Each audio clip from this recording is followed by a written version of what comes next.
ठीक है। तो अब अपन 10वें चैप्टर के फॉर्मूले लिखेंगे। ठीक है, तो सबसे पहले जो 10वां चैप्टर है उसमें अपन पढ़ते हैं क्या, तरंग का समीकरण। ठीक है, जो 10वां चैप्टर है उसमें हमें पता चलता है कि प्रकाश किसके रूप में चलता है, तरंग के रूप में चलता है। ठीक है, उसकी कुछ घटनाएं जो प्रूफ करती है कि प्रकाश तरंग के रूप में चलता है, जैसे व्यतिकरण हो गया और विवर्तन हो गया।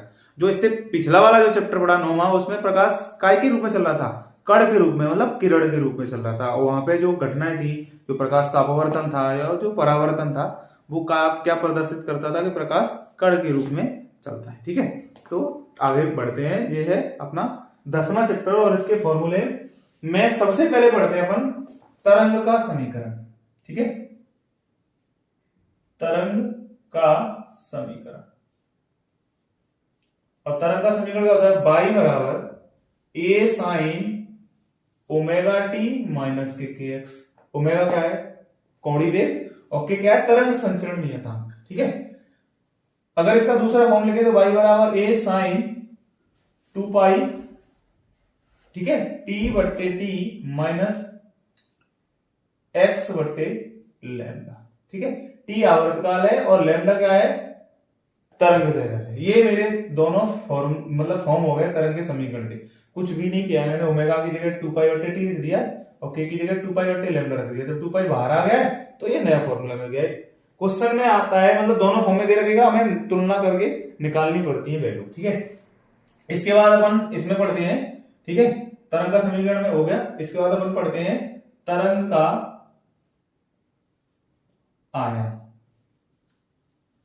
ठीक है, और तरंग का आयाम क्या होता है कि a बराबर, ठीक है, तरंगों का आयाम। ठीक है, मतलब एक से ज्यादा दो तरंगे जब एक पॉइंट पे अध्यारोपित हुई, मतलब ये y1 है और ये y2 है। ठीक है, जो दो तरंगे पॉइंट पे आके अध्यारोपित हुई हैं तो यहाँ एनर्जी का पुनर्वितरण होता है। इस घटना को व्यतिकरण कहते हैं। तो यहां से नई तरंग जाएगी, उसका जो आयाम है वो क्या होगा, अंडरूट में a1 स्क्वायर, ठीक है, plus a2 square plus 2a1 a2 cos 5। ये मेरे पास क्या आ गया, तरंग का आयाम हो गया। जो कौन सी तरंग है, जो यहां इन दोनों से मिलकर बनी है, बाई बराबर, ठीक है, a sine omega T minus के एक्स प्लस थीटा, जो भी कलांतर आएगा। ठीक है, और जो y1 क्या थी, a1 sine omega T minus के एक्स, ठीक है, और ये कौन सी थी y2, a2 sine omega T minus के एक्स प्लस 5। ठीक है, ये दो तरंगें थी जो एक पॉइंट में मिल रही थी, वहां से तीसरी तरंग मिल रही थी, उसका आयाम है ये। ठीक है, अगर इस अधिकतम आयाम की बात करें तो अधिकतम आयाम कब होगा, जब a मैक्सिमम, a अधिकतम कब होगा, जब फाई बराबर कितना होगा, 0 अंश। कितना होगा, 0 अंश। इसको पुट करेंगे तो a मैक्सिमम बराबर आ जाता है यहां से मॉड में a1 प्लस a2।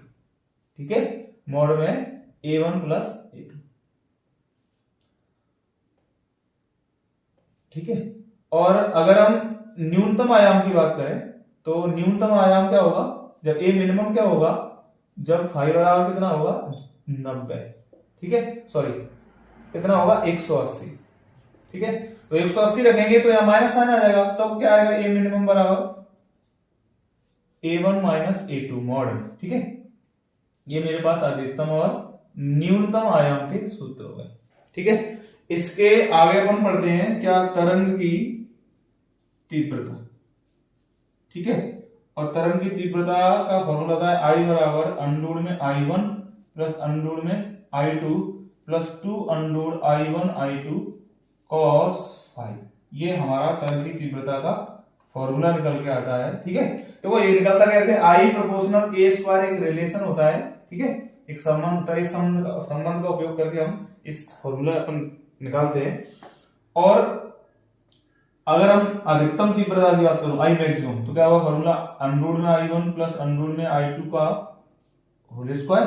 और I मिनिमम की बात करूं तो क्या हो जाएगा, अंडरूट में I1 माइनस अंडरूट में I2 का होल स्क्वायर। ठीक है, वही है, कब I मैक्सिमम कब होगा, जब फाई 0 होगा, और मिनिमम कब होगा, फाई 180 होगा। ठीक है, इसके बाद अपन पढ़ते हैं यंग का द्वि स्लिट प्रयोग। द्वि स्लिट प्रयोग। ठीक है, और उसमें अगर एनवी चमकीली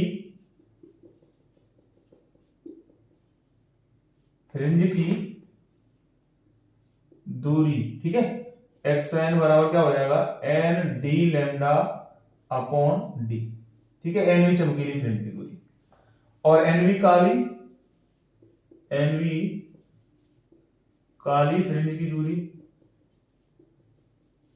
क्या हो जाएगा, एक्स एन बराबर 2n-1 D lambda upon 2d, ठीक है। देखो जो इसमें यंग के प्रयोग में जो क्या है मेरे पास, जो कैपिटल डी है वो क्या है, सिलिट तथा पर्दे के बीच की दूरी है, सिलिट तथा पर्दे के बीच दूरी, ठीक है। स्मॉल डी है वो क्या है, दो सिलिटों के बीच की दूरी, सिलिटों के बीच दूरी, ठीक है। और लैम्डा क्या है, तरंग दैर्ध्य, लैम्डा क्या है, तरंग दैर्ध्य, ठीक है।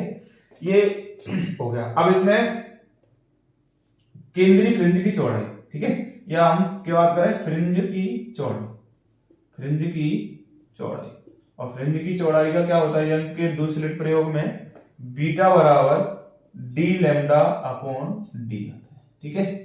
इसके बाद है फ्रिंज की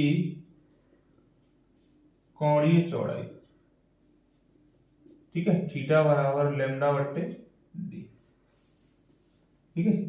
ये हमारे पास फॉर्मूला आ गया, ठीक है, यंग का प्रयोग का, ठीक है। इसके बाद अपन पढ़ते हैं, ठीक है, कि यदि यंग के प्रयोग के सामने, मतलब किसी एक स्लिट के सामने, यदि एक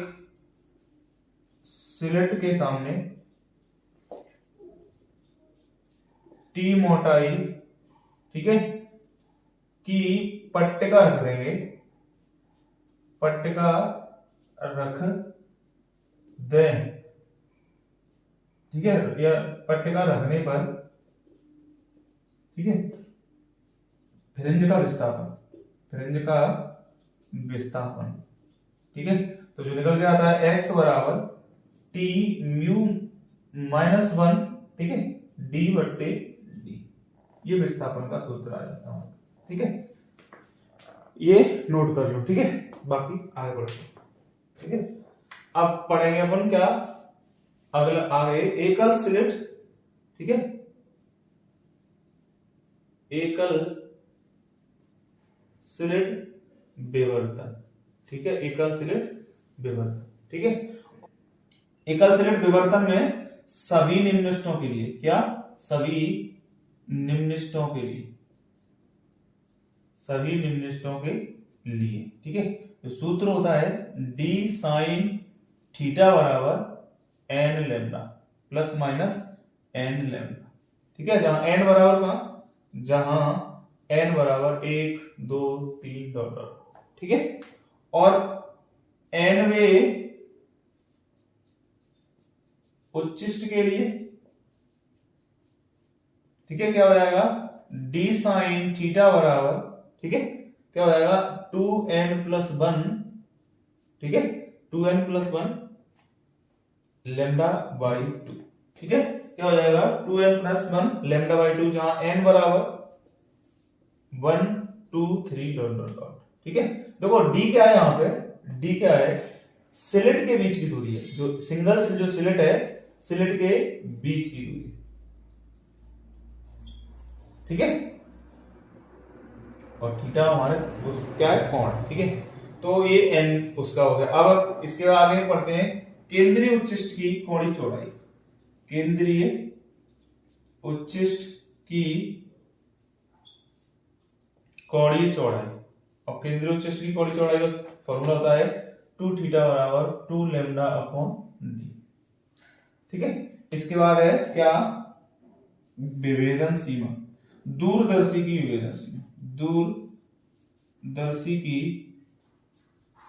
विभेदन सीमा, ठीक है, और दूरदर्शी की विभेदन सीमा का जो सूत्र होता है, ठीक है, वो क्या होता है 1.22 लैम्डा अपॉन डी, ठीक है। और विभेदन क्षमता का विभेदन क्षमता किसकी, दूरदर्शी की, तो क्या आ जाएगा D/1.22 लैम्डा, मतलब ए 1/, विभेदन सीमा होती है, ठीक है। तो ये विभेदन सीमा और विभेदन क्षमता के सूत्र आए किसके लिए, दूरदर्शी के लिए, ठीक है। ठीक है, तो इसके बाद दूरदर्शी की विभेदन क्षमता के बाद है क्या, सूक्ष्मदर्शी की विभेदन सीमा। क्या होता है formula, 1.22 lambda upon 2 sine alpha, ठीक है। और अगर हम विभेदन क्षमता की बात करें सूक्ष्मदर्शी की, तो सूक्ष्मदर्शी की विभेदन क्षमता क्या हो जाएगा, उल्टा होता है। देखो विभेदन क्षमता होती है वो 1/, विभेदन सीमा होती है, चाहे दूरदर्शी के लिए हो चाहे सूक्ष्मदर्शी के लिए, तो क्या हो जाएगी 2 साइन अल्फा अपॉन 1.22 लैम्डा, ठीक है। ये जो फॉर्मूला हो गया विभेदन क्षमता का, और ये क्या हो गया विभेदन सीमा का। जो अल्फा है वो क्या है, शंकु कोण, अल्फा क्या है, शंकु कोण, ठीक है।